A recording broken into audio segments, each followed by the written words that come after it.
Buzz and Ellie. For half a century, they've delighted audiences around the world as performers, teachers, movers, shakers, and Renaissance revelers.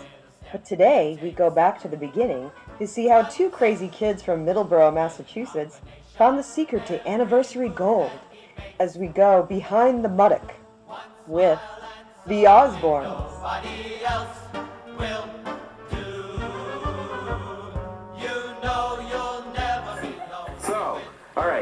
So, why do you have it on me? Well, I don't know, just so I can, I don't know. You're filming this. Yeah. Well, why don't you just do the sound? Okay. Well, you don't want to be filmed? Well, it's just, actually, no, because it's easier, because, like, it's visual. Like, Yeah. like, if you say... This is going to be a documentary, and I'm going to be in it.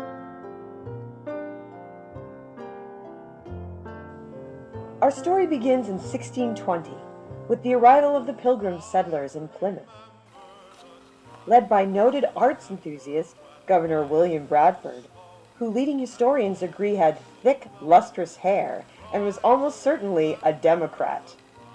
And by 1660, a group of those original British pioneers had traveled all the way to the new frontier town of Middleboro, Massachusetts, nearly 16 miles from their original colony in Plymouth. Exhausted from their long journey, the Pilgrim pioneers decided they'd probably traveled about as far west as any sensible person needed to go. And 282 years later, Governor Bradford's loveliest descendant, Eleanor, was born to Joseph and Louise Walker in a pastoral Middleboro neighborhood known as Muttock. Little suspecting that her then 9-year-old future husband, Buzzy, son of Lawrence and Lillian Osborne, was already enjoying an idyllic childhood just 2 miles away in the bustling metropolis of downtown Middleboro. When I grew up, there was lots and lots and lots of community things, like churches would have Saturday bean suppers, and everybody would go to it. An organization would have a roast beef dinner, and everybody would go. Though still divided by a notable age gap in those early years, Buzz and Ellie shared many similar experiences growing up. From music lessons with Luther Churchill to summers on Cape Cod. But their paths and destinies would truly become entwined as Buzz embarked on his lifelong career as a beloved award-winning social studies teacher, aka Larry the Legend. Larry the Legend. One of Larry's earliest students was Joe Walker Jr., kid brother of Ellie, a recent graduate of Middleboro High School, who fancied the young teacher's wit and natty attire just as he admired her charm and talent, leading to a whirlwind romance, famously reenacted here in the Best Picture winner of the 50th Academy Awards. Come on, Alfie, they're only baby ones, for God's sake. If they're only babies, then you pick them up. Oh, all right. Here you go. Don't give it to me. Don't. Look, one crawl behind the refrigerator. It'll turn up in our bed at night. When you get out of here with that thing, Jesus. Get it. Talk to him. You speak shellfish. Yet, unlike Annie Hall, which ended in a breakup, Buzz and Ellie's story had only just begun. And on October 9th, 1965, the happy couple tied the knot at Central Congregational Church in Middleboro. By that point, Buzz was teaching in Quincy. I first met him on a September day, just before school opened. And I knew we were getting a new teacher, so I kind of ran up to him to make him welcome, and I greeted him by saying, "You must be the new history teacher." He said, "Social studies."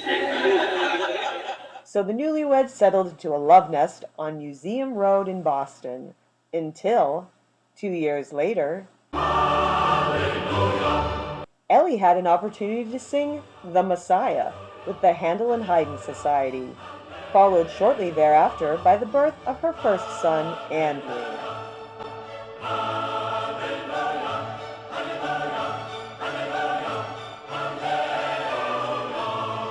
With a new baby to care for, the happy couple soon returned to Middleboro, where Buzz's father Lawrence helped them to build a house on land owned by Ellie's father, Joe Sr.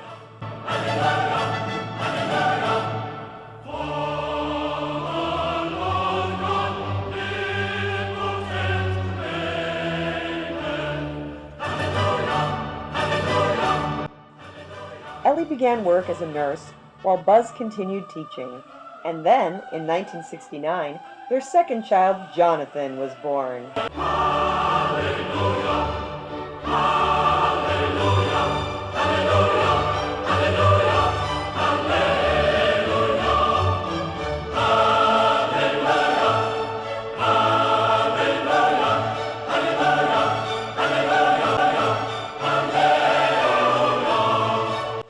Frequent family trips to the city, the theater, the movies, the Cape, the Berkshires, and various points of interest around the eastern seaboard followed, as Ellie eventually switched careers from nursing to teaching at Middleboro High School, where she founded the speech and theater workshop, providing her children a welcome excuse to wear makeup and act silly in public. For many years, Ellie put in this time and effort without any financial compensation. She did it for the love of the arts and the love of her students.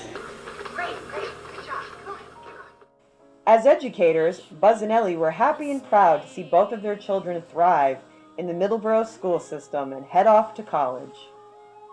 Then, somewhat less happy.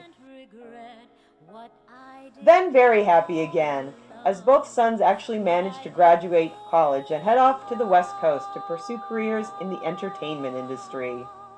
With college tuition behind them, Buzz eventually retired from his own career after 45 years as an educator.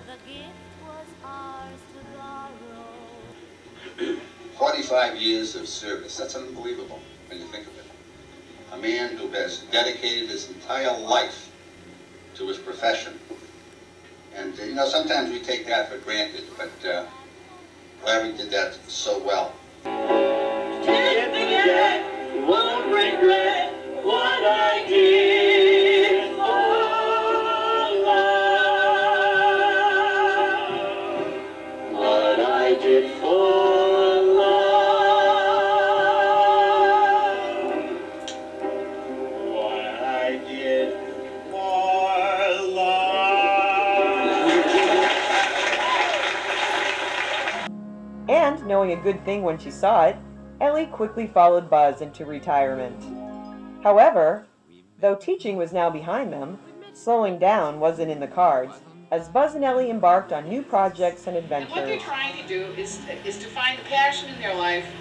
Looking forward to their big 40th wedding anniversary, until their son, Andrew, cleverly managed to sneak out of throwing them a party by getting married instead, bringing a new daughter-in-law and lots of in-laws into the family. So, Mom, what is the secret to 50 years of marriage to Buzz? Being your partner's best friend and marry someone who can stand you even at your worst. I think that's probably the secret.